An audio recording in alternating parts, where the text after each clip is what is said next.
गलत लोग तो सभी के जीवन में होते हैं, लेकिन सीख हमेशा सही देकर जाते हैं।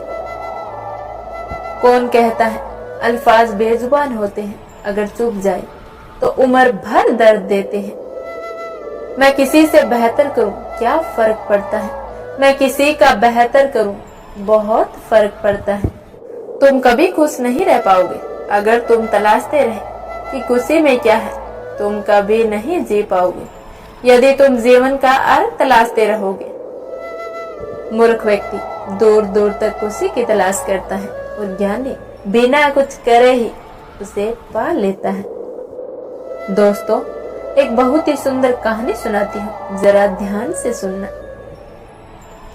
एक बार की बात है, भगवान बुद्ध अपने शिष्य के साथ कहीं जा रहे थे। उनके एक प्रिय शिष्य ने मार्ग में भगवान बुद्ध से एक बहुत ही सुंदर प्रश्न पूछा। कहा, गुरुदेव, मनुष्य को जीवन में कभी शांति क्यों नहीं मिलती? कोई ऐसा मार्ग बताओ कि मनुष्य को जीवन में हमेशा शांति का आभास हो। भगवान बुद्ध शिष्य का प्रश्न सुनकर मुस्कुराते हुए बोले, मैं तुम्हें तुम्हारे प्रश्न का अवश्य जवाब दूंगा, किंतु अभी हमें प्यास लगी है, पहले थोड़ा पानी पिला दो। क्या हमारे लिए पानी लेकर आओगे? भगवान बुद्ध का आदेश पाकर शिष्य जल की खोज में निकलता है। थोड़ी ही दूर एक झरना नजर आता है। वो जैसे उसके करीब पहुंचा, तब तक कुछ बैलगाड़ियां वहां आ पहुंची और झरने को पार करने लगी। उसके जाने के बाद शिष्य ने पाया कि झरने का जल गंदा हो चुका था। तो शिष्य ने सोचा कि ये जल तो गंदा हो चुका है, कहीं और से पानी लाना पड़ेगा। बहुत देर तक अन्य स्थानों पर जल तलाशने पर नहीं मिला तो निराश होकर फिर से लौटने का निश्चय किया। उसके खाली हाथ लौटने पर भगवान बुद्ध ने पूछा तो उसने सारी बात बताई और कहने लगा, गुरुदेव, मैं एक बार फिर से किसी दूसरी झील की तलाश करता हूँ जिसका पानी साफ हो। ये कहकर शिष्य जाने लगा। तभी भगवान बुद्ध की आवाज सुनकर शिष्य रुक गया।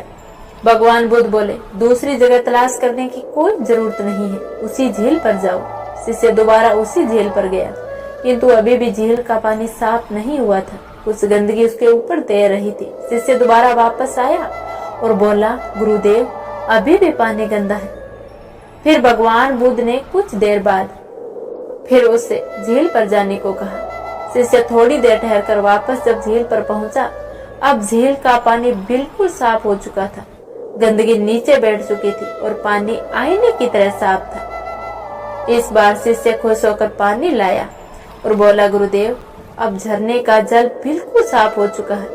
और बोला, गुरुदेव, ये जल पी लीजिए। तो भगवान बुद्ध ने वो जल पिया और बोले, जो क्रियाकलाप अभी तुमने किया, तुम्हारा जवाब इसी में छिपा है। तो शिष्य बोला, गुरुदेव, मैं कुछ समझा नहीं। तो भगवान बुद्ध ने बहुत ही सुंदर शब्दों में जवाब दिया। कहा, हमारे जीवन के जल को भी विचारों की बैलगाड़ी हर रोज गंदा करती है और हमारी शांति को भंग करती है। और कई बार तो हम इनसे डरकर जीवन से भाग खड़े होते हैं, पर हमें कभी भागना नहीं चाहिए, बल्कि मन की झील को शांत होने की थोड़ी प्रतीक्षा कर लेनी चाहिए, तो सब कुछ स्वस्थ और शांत हो जाता है। ठीक उसी झरने की तरह जहाँ से तुम वो जल लेकर आए थे। यदि हम हमारे जीवन में ऐसा कर पाने में सफल हो गए, तो हमारा जीवन हमेशा शांति का एहसास पालेगा। जिंदगी में हर इंसान शांति की इच्छा रखता है, पर अपनी इच्छाओं को शांत कोई नहीं रखता। अगर आपको मन की शांति पाना है, तो घृणा, लालच, क्रोध अपने दिल से मिटा दो।